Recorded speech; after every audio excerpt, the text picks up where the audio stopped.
It was just another morning in Johannesburg, South Africa. The sun was already high in the sky, casting golden rays over the bustling streets of Soweto. Life here moved at its own rhythm, loud, colorful, and full of stories waiting to unfold. Among those stories was one about a 12-year-old boy named Tumi Mokoena. He wasn't anyone special on paper, no fancy titles or big achievements yet. But what set him apart was something you couldn't write down: his sharp instincts and unshakable courage. Tumi lived with his grandmother in a small house tucked away in the heart of Soweto. His parents had passed away when he was younger, leaving behind memories that often felt more like dreams than reality. Still, Tumi didn't let sadness define him. Instead, he found joy in observing the world around him, the way people talked, how they walked, and even the little things most folks overlooked. It was almost as if he saw patterns where others saw chaos. That day started like any other. Tumi woke up early, helped his grandmother sweep the yard, and then headed out to meet his best friend's family. They were going to the airport to see them off. They were flying to Cape Town for a vacation. Tumi tagged along because, well, why not? Airports fascinated him. There was something magical about watching planes take off into the endless blue sky, carrying people to faraway places. When they arrived at OR Tambo International Airport, the place buzzed with activity. Families hugged goodbye. Business people rushed through security checks, and announcements echoed over the loudspeakers. Tumi wandered close to Gate 37, where the private charter flight would soon depart.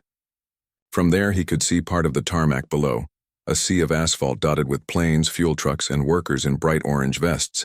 But then, something unusual caught his eye. Near one of the smaller jets parked nearby, a man dressed in maintenance overalls stood crouched under the wing. At first glance, it looked normal enough. He was probably doing routine checks. But as Tumi watched closely, unease crept into his chest. The man wasn't behaving like the other technicians he'd seen before. For starters, he kept glancing nervously over his shoulder, as though making sure no one was watching. Then, Tumi noticed the man fiddling with some wires near the landing gear. His movements were quick, deliberate, and oddly secretive. A chill ran down Tumi's spine. Something wasn't right. Growing up in Soweto, he'd learned to trust his gut. It rarely steered him wrong. This man wasn't fixing anything. He was tampering with the plane. And suddenly, fragments of news reports and documentaries he'd seen came flooding back. Stories about planes crashing because of sabotage. Could this be happening right now? His heart pounded as he tried to process what he was seeing. What should he do? Should he tell someone? Who would believe a kid like him? People barely paid attention to children in situations like this. Adults always thought kids exaggerated or imagined things. But Tumi knew deep inside that ignoring what he'd seen wasn't an option. Too many lives depended on it. With trembling legs, he approached the nearest security officer stationed near the gate. "Excuse me," he said, trying to sound confident despite the nerves bubbling inside him. "I think there's something wrong with that plane outside." The officer barely glanced at him, his expression skeptical. "What kind of problem?" he asked dismissively, clearly annoyed by the interruption. "There's a man messing with the wires under the wing," Tumi explained urgently. "He looks suspicious." "I think he might have done something bad," the officer chuckled, shaking his head. "Kid, these planes go through strict inspections.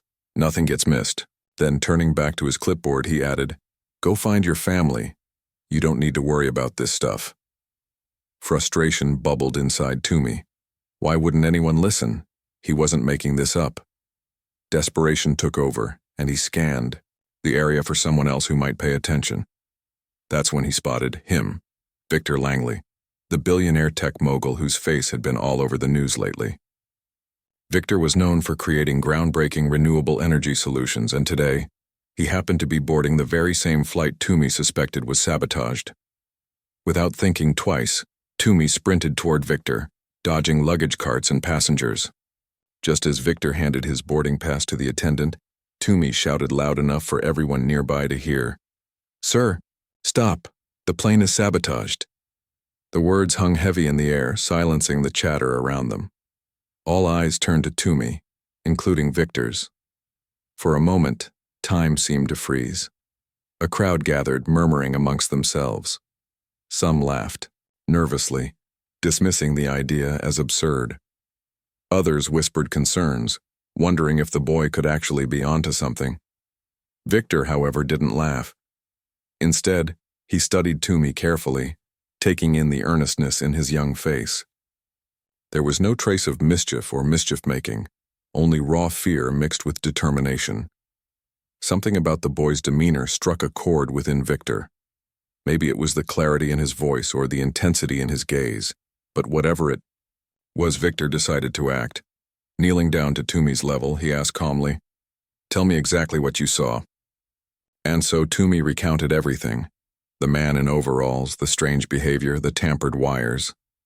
As he spoke, Victor listened intently, nodding occasionally. When Toomey finished, Victor stood up and addressed the growing crowd.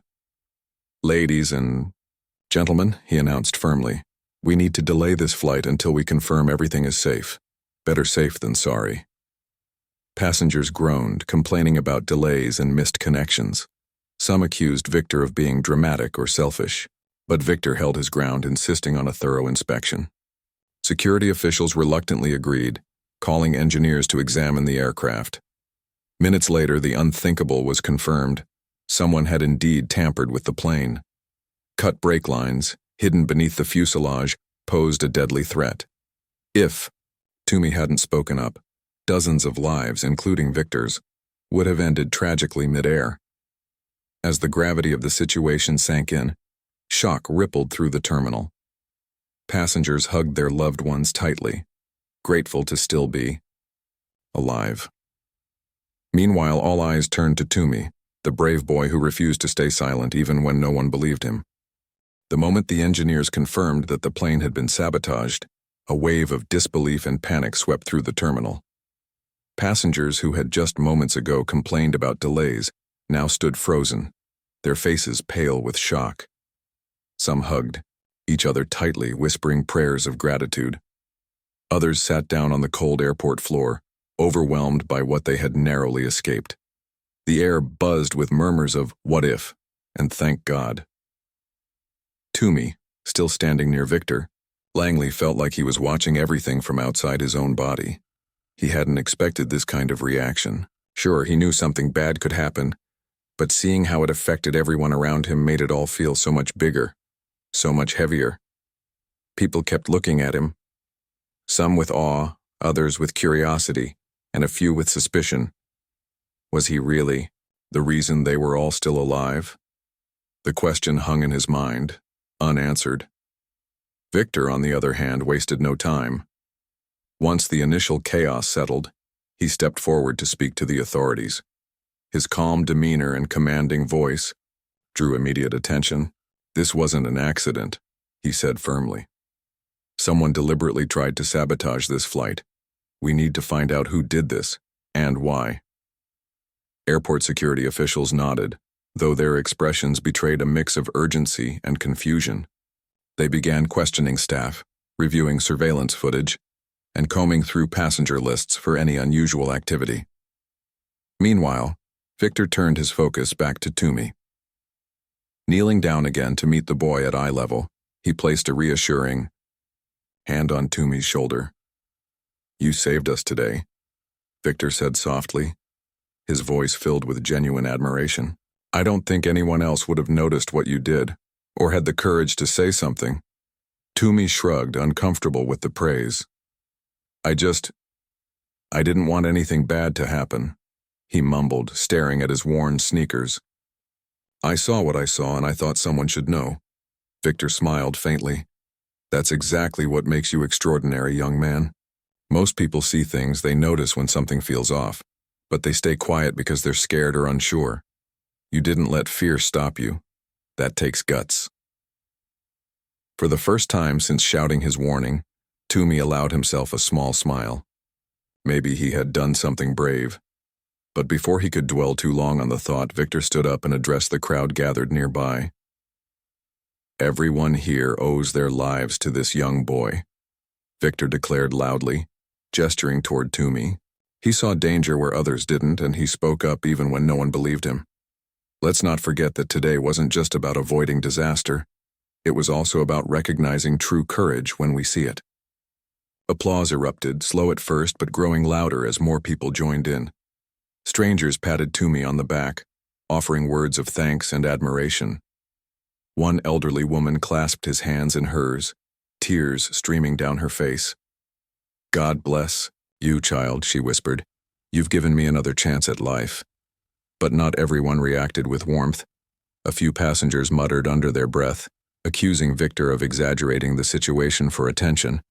After all, he was a billionaire. Wasn't he always in the spotlight? And then there were those who eyed Toomey suspiciously, wondering if he might somehow be involved in the sabotage plot. How else could a 12-year-old have known about cut brake lines? Toomey overheard some of these whispers and felt a lump rise in his throat. He wanted to shrink away, to disappear into the crowd and pretend none of this had happened. But Victor must have sensed his discomfort because he quickly intervened. Standing protectively beside Toomey, he raised his voice once more. "If anyone has doubts about this boy's intentions," Victor said sternly, "then let me remind you, without him, we wouldn't be standing here right now." Instead of questioning his motives, maybe we should ask ourselves why we didn't notice what he did. His words silenced the skeptics, for now at least. As the hours passed, investigators worked tirelessly to piece together what had happened. Security footage eventually revealed the culprit. A man disguised as a maintenance worker who had slipped onto the tarmac unnoticed. Further digging uncovered that he had been hired by a rival company targeting Victor Langley's groundbreaking solar power project. The sabotage attempt wasn't random. It was personal. When this information came to light, the mood shifted yet again. What had started as a terrifying brush with death transformed into a chilling tale of corporate greed and betrayal. Reporters flocked to the scene, eager to capture every detail of the unfolding drama. Cameras flashed, microphones were thrust into faces, and questions flew from all directions. Through it all, Toomey remained quiet, letting Victor handle most of the media attention. He didn't feel like a hero. He felt like a kid who'd stumbled into something far bigger than himself. Still, he couldn't deny the sense of pride swelling inside him whenever someone thanked him or called him brave. For the first time in his life, he realized that being small didn't mean he couldn't make a big difference. As the day wore on, arrangements were made for the stranded passengers to board alternate flights. Victor personally ensured that everyone received accommodations and compensation for the inconvenience. Before leaving the airport, he pulled Toomey aside for a private conversation. "I want to do something for you," Victor said earnestly. "You've inspired me today, not just with your actions, but with your character. Tell me, what do you dream of becoming?" Toomey hesitated, caught off guard by the question. No one had ever asked him that before, at least not like this. Finally, he admitted, "I want to build planes, safe ones that don't crash." Victor's eyes lit up with excitement. "That's incredible," he said. "Do you know how many lives you could save by doing that? I'd love to help you get there. Education, resources. I'll make sure you have everything you need." Toomey blinked, unsure if he'd heard correctly. "You'd really do that?" "Absolutely," Victor replied without hesitation. "Consider it my way of saying thank you for saving my life and for reminding me that heroes come in all shapes and sizes." And just like that, Toomey's world changed forever. What had begun as a routine trip to the airport ended with a promise that would shape the rest of his life. Little did he know, this was only the beginning of an incredible journey, one that would test his strength, challenge his beliefs, and ultimately prove that even the smallest voices can change the course of history. The days following the airport incident felt like a whirlwind for Toomey. One moment, he was an ordinary boy living in Soweto, navigating life with his grandmother and dreaming quietly about planes. The next, he was thrust into the spotlight, surrounded by reporters, cameras, and strangers eager to hear his story. It was overwhelming, to say the least. At first, Toomey tried to avoid the attention. He stayed close to home, helping his grandmother with chores and pretending everything was normal. But normal had changed. Neighbors who used to nod politely now stopped him on the street to shake his hand or pat him on the back. Strangers visited their modest house bringing gifts and offering words of encouragement. Some even called him a hero, though Toomey still found it hard to see himself that way. To him, he'd simply done what anyone would have done if they'd seen something wrong. He spoke up. Victor Langley, however, refused to let the world forget about Toomey's bravery. True to his word, Victor kept in touch, checking in regularly to ensure Toomey was adjusting to the sudden fame. During one of these visits, Victor brought along a small laptop loaded with videos and articles about aviation engineering. "I thought you might enjoy learning more about your dream," Victor said with a warm smile as he handed the device to Toomey. Toomey's eyes widened as he explored the content. There were documentaries about how planes were built, interviews with engineers, and even tutorials on designing aircraft. For the first time, his dream felt tangible, like something he could actually reach instead of just imagine. "This is amazing," Toomey whispered, unable to contain his excitement. "Thank you so much." But Victor wasn't done yet.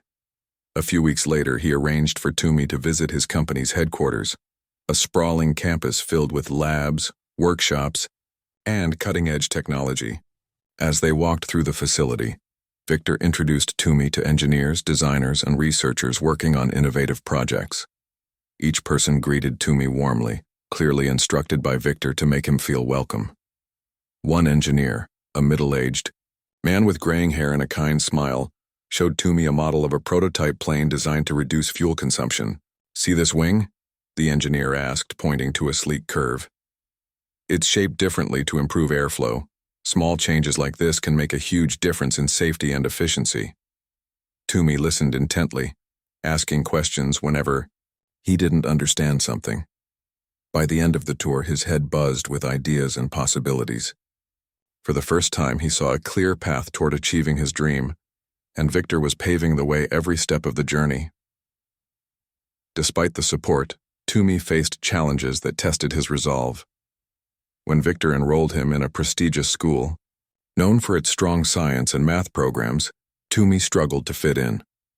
Most of his classmates came from wealthy families and had grown up attending private institutions. They wore expensive uniforms, spoke multiple languages fluently, and seemed confident in ways Toomey hadn't experienced before. On his first day, Toomey sat alone during lunch, feeling out of place among the chatter of students discussing vacations abroad and gadgets he couldn't afford. Some kids laughed at his second-hand books and worn shoes, while others whispered behind his back. Teachers, too, sometimes underestimated him, assuming he wouldn't keep up with the rigorous curriculum. But Toomey refused to let their judgments define him. Instead, he poured all his energy into his studies, determined to prove himself. Late nights became routine as he pored over textbooks borrowed from the library. When classmates mocked him for asking too many questions in class, he reminded himself why he was there: to learn, to grow, and to build a future where no one else would have to fear boarding a plane. His hard work paid off. By the end of his first term, Toomey ranked among the top students in his grade. His teachers, initially skeptical, began praising his dedication and intelligence. Even some of his classmates started warming up to him, impressed by his resilience and determination. Slowly but surely, Toomey carved out a space for himself in a world that hadn't been built for someone like him. Through it all, Victor remained a constant presence in Toomey's life. He attended parent-teacher meetings, celebrated Toomey's achievements, and offered guidance whenever challenges arose. Their relationship evolved beyond mentor and mentee. It became something deeper, almost familial. Toomey began seeing Victor not just as a benefactor, but as someone who genuinely cared about his well-being. During one particularly tough week, when Toomey felt overwhelmed by the pressure to succeed, Victor invited him to his home for dinner. Over plates of roasted chicken and vegetables, Victor shared stories from his own childhood. He talked about growing up poor, facing discrimination, and working odd jobs to pay for his education. "Life isn't fair," Victor admitted, his voice tinged with nostalgia. "But fairness doesn't determine success. Hard work does. You're proving that every single day." Those words stuck with Toomey. They reminded him that he wasn't alone in his struggles, that even someone as accomplished as Victor had once stood where he was now, fighting against odds stacked high. It gave him strength to push forward no matter how difficult things got. As years passed, Toomey's bond with Victor grew stronger. They spent weekends discussing everything from physics principles to global politics. Victor encouraged Toomey to think critically, to question assumptions, and to never settle for mediocrity.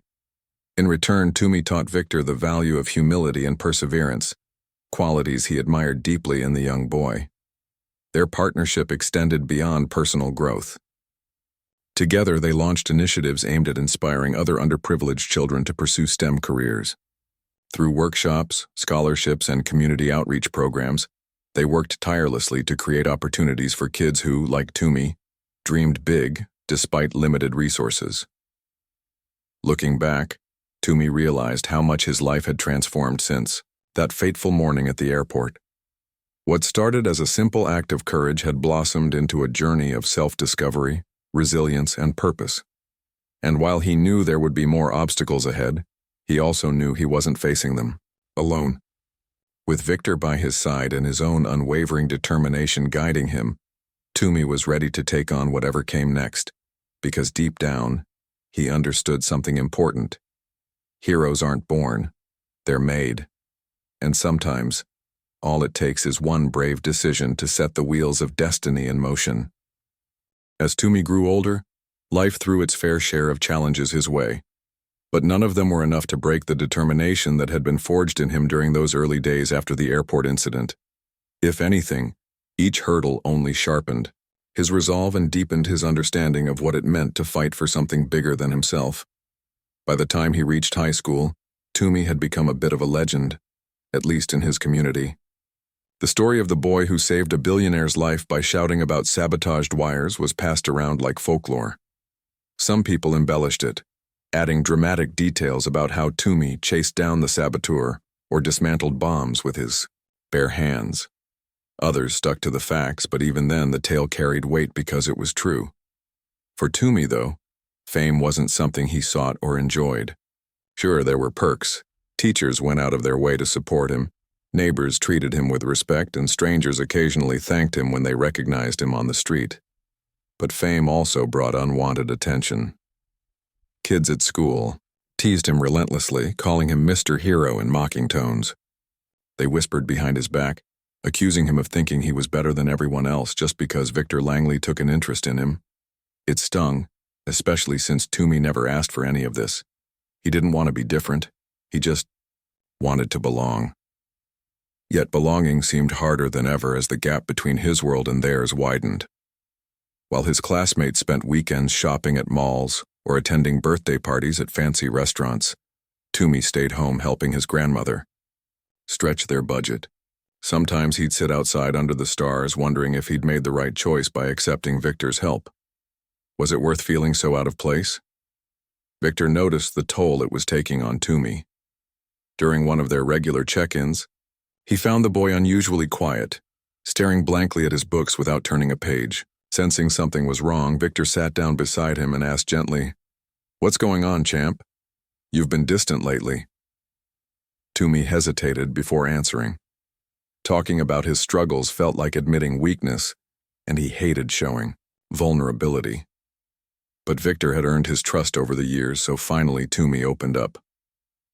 "I don't fit in anywhere," he confessed, his voice barely above a whisper. "At school, I'm too poor. At home, I'm too different. Everyone expects me to be perfect because of what happened at the airport, but I'm not. I make mistakes all the time." Victor listened patiently, nodding as Toomey spoke. When the boy finished, Victor leaned back in his chair, exhaling slowly. Then he said something that stuck with Toomey for the rest of his life. "You're not supposed to fit in, Toomey. Your job isn't to blend into someone else's mold. It's to create your own path. And let me tell you, creating a path is messy. It's full of missteps, doubts, and moments where you feel completely lost. But that's okay. Every great person I've ever met has gone through the same thing." Those words hit Toomey like a lightning bolt. For the first time, he realized that being different wasn't a flaw, it was a strength. He didn't have to conform to anyone's expectations. All he had to do was stay true to himself and keep moving forward, no matter how rocky the road got. With renewed energy, Toomey threw himself into his studies and extracurricular activities. He joined the school's robotics club, where he worked alongside classmates to design machines capable of solving real-world problems. At first, his teammates doubted his abilities, assuming he wouldn't contribute much. But Toomey proved them wrong by coming up with innovative solutions no one else had considered. By the end of the year, he was leading the team to victory in regional competitions.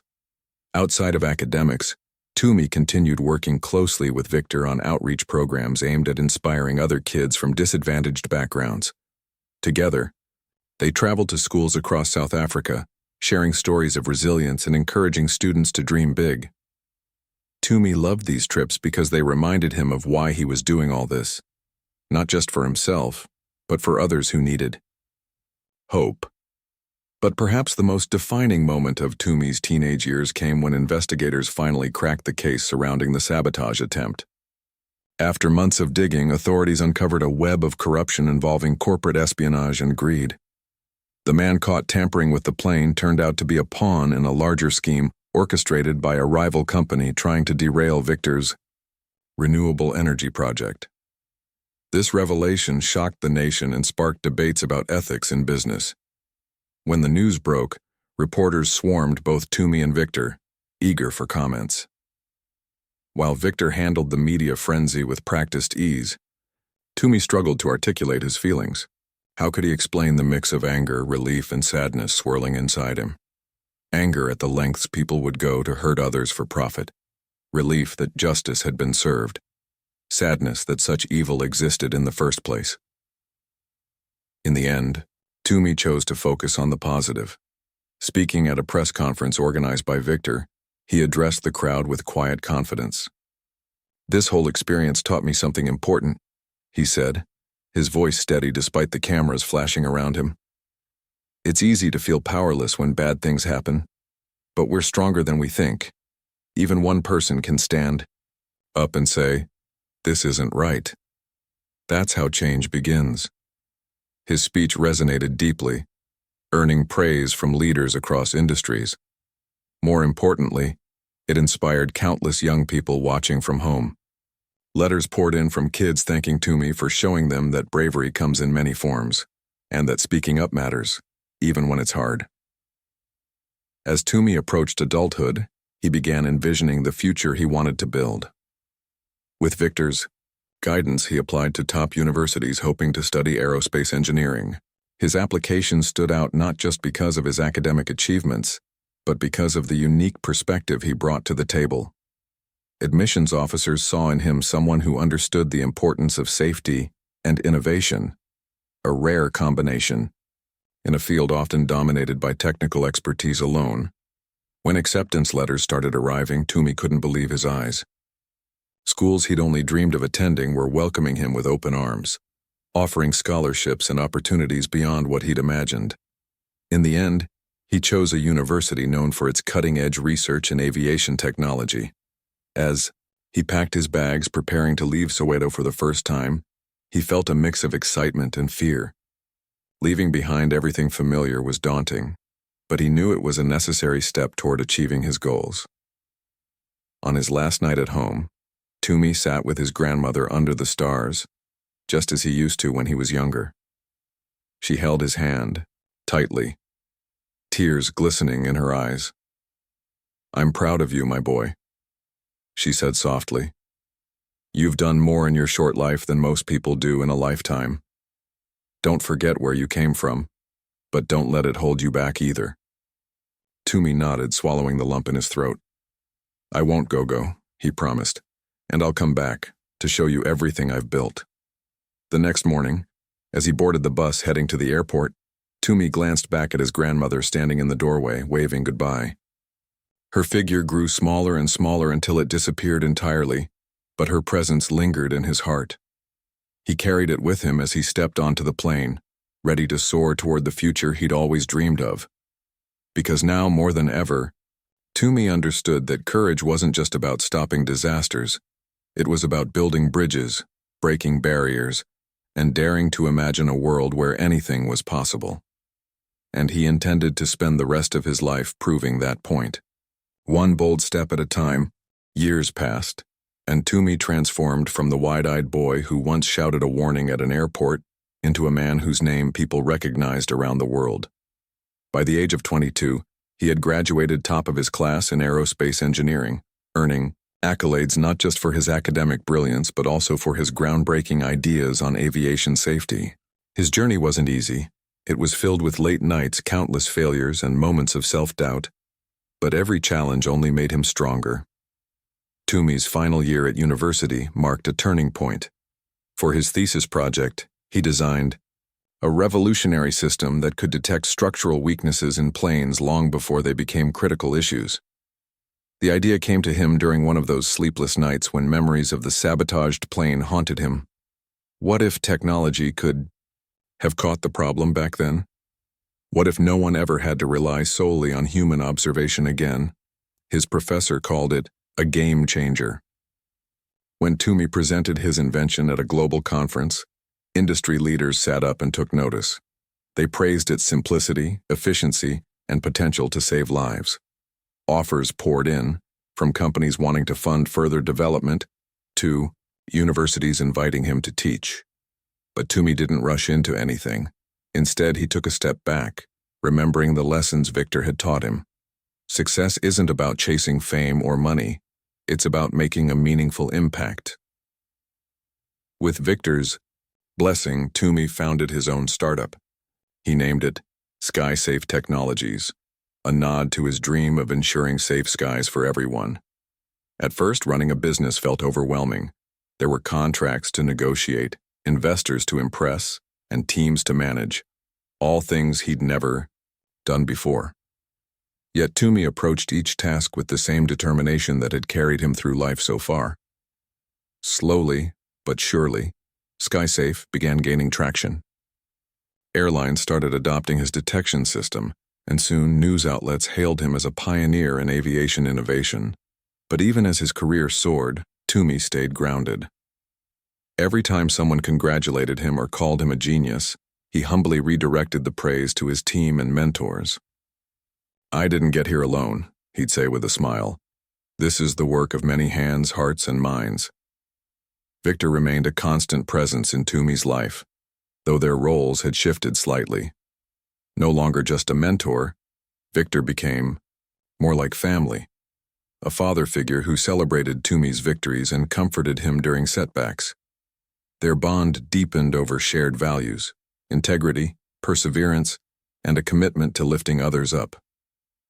Together, they continued expanding. Their outreach programs, now reaching thousands of children across Africa. Through workshops, scholarships, and mentorship initiatives, they inspired young minds to pursue careers in STEM fields, especially those from underprivileged backgrounds. One summer, Toomey returned to Soweto to host a science fair for local kids. Seeing their faces light up as they experimented with robots and drones reminded him of his own childhood.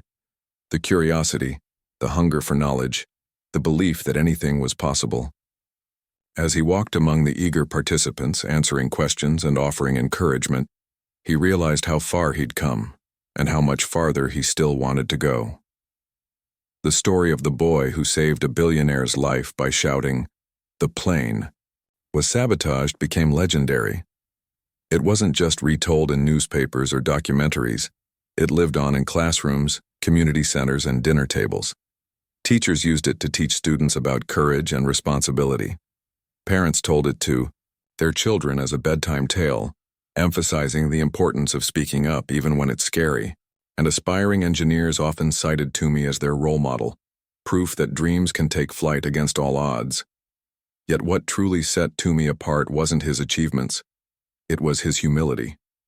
Despite his fame and accomplishments, he never lost sight of where he came from. He visited his grandmother regularly, bringing her fresh groceries and sitting with her under the stars just like old times. She teased him about being too busy to stay long, but her eyes sparkled with pride whenever she looked at him. "You've done good, my boy," she'd say, patting his hand. Your parents would be so proud. On one such visit, Toomey decided to share something he'd been thinking about for a while. Sitting beside his grandmother, he said, "Gogo, I want to build a school here in Soweto. A school focused on science and technology, where kids can learn without worrying about fees or resources. I want to give them the opportunities I had, and maybe even more." His grandmother's face lit up with joy. "That's a beautiful dream, Toomey," she replied. "But it won't be easy." "I know," he admitted. "Nothing worth doing ever is. But if there's one thing I've learned, it's that impossible things happen when you refuse to give up." True to his word, Toomey threw himself into the project. With Victor's support and funding from philanthropic organizations, construction began on what would become the Sky Safe Academy. Designed to be a hub of innovation, the school offered state-of-the-art labs, libraries stocked with books, and teachers passionate about nurturing young talent. Within months of opening its doors, hundreds of students enrolled, eager to learn and grow. At the Academy's inauguration ceremony, Toomey stood before a crowd of cheering families, dignitaries, and media crews. Holding back tears, he addressed the audience with heartfelt gratitude. "This place represents hope," he said, his voice steady despite the emotion in his eyes. "Hope that every child, no matter where they're born or what challenges they face, can chase their dreams. I'm standing here today because someone believed in me when I needed it most. Now it's my turn to pay that forward." As applause erupted, Toomey glanced toward the back of the crowd where Victor stood clapping proudly. For a brief moment their eyes met, and unspoken words passed between them. Gratitude, admiration, love. Neither needed to say a thing. They both knew how far they'd come together. Life wasn't perfect, of course. Challenges still arose, both personal and professional. Some critics dismissed Toomey's efforts as naive idealism, claiming his focus on education wouldn't solve bigger, systemic problems. Others accused him of using his past for publicity, though anyone who knew him understood how genuine he was. Through it all, Toomey kept pushing forward, guided by the belief that small actions could ripple outward, creating waves of change. Looking back, Toomey marveled at how one decision, to shout out a warning, had set off a chain reaction affecting countless lives, including his own. He often thought about the passengers on that fateful flight, wondering how their lives had unfolded since that day. Had they pursued new adventures? Built families? Achieved dreams they might not have otherwise? Each time he considered these questions, he felt a profound sense of connection, not just to them, but to humanity itself. Because ultimately, Toomey's story wasn't just about him. It was about the power of ordinary people to do extraordinary things. It was about trusting your instincts, standing up for what's right, and refusing to let fear silence you. It was about the beauty of second chances and the ripple effects of kindness. And as Toomey gazed at the horizon, watching another plane ascend gracefully into the sky, he allowed himself a quiet moment of reflection. He thought about the boy he used to be, the one who dreamed of building safer planes, and smiled. That boy had grown up, but his dreams hadn't faded. If anything, they had grown bigger, brighter, and more alive than ever. Because sometimes the bravest act isn't stopping a tragedy. It's believing that tomorrow can be better than today. And Toomey Mokoena dedicated his life to proving that belief, one courageous step at a time.